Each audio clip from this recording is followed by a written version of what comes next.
Today's story is titled The King's Empty Throne. This is the kingdom of Uromi, ruled by Onogie Omozele, a realm of rich history and peace. Long before the white man came to the forest of Eastern land, when every kingdom was ruled by sacred customs and the voices of the ancestors guided the people, there lived a wise king named Omozele. The kingdom of Uromi prospered.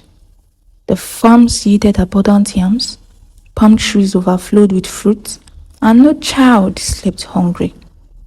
The people believed their king's wisdom came from the blessings of their ancestors. As the king grew old, everyone wondered who would inherit the royal throne.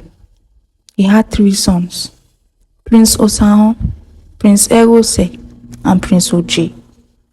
The first prince was handsome and proud. He believed the crown belonged only to the strongest.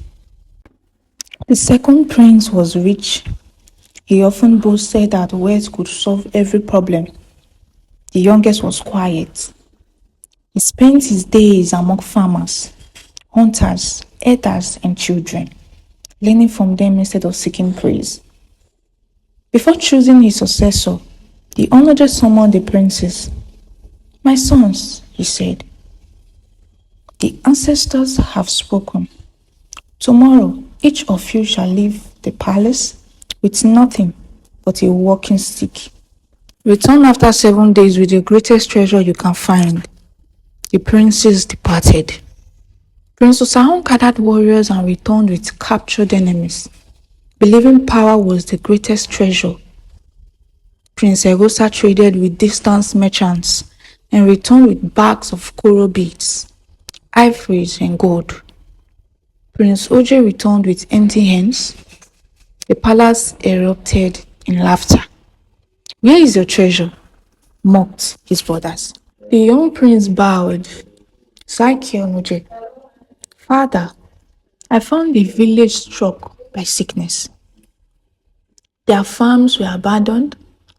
I stayed to help them rebuild their homes, cleared their farms, and cared for their herders. They had nothing to give me except their blessings, so I returned with empty hands but a heart full of their prayers." The old king smiled. He struck the royal staff upon the palace floor 3 times. "My son," he declared, "gold grows legs and walks away.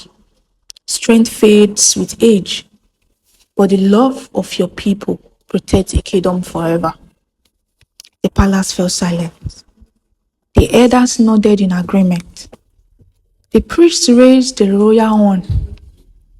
That very day, Prince Oje was crowned the new Onoje of the kingdom. Under his reign, peace spread across Eastern land. Neighboring kingdoms came not because they feared his army, but because they admire his justice. Even today, Eastern elders say, "A king who wears the people's love wears strongest crown." Moral of this story: true leadership is not measured by power or riches, but by humility, compassion, and service to the people. End of the story.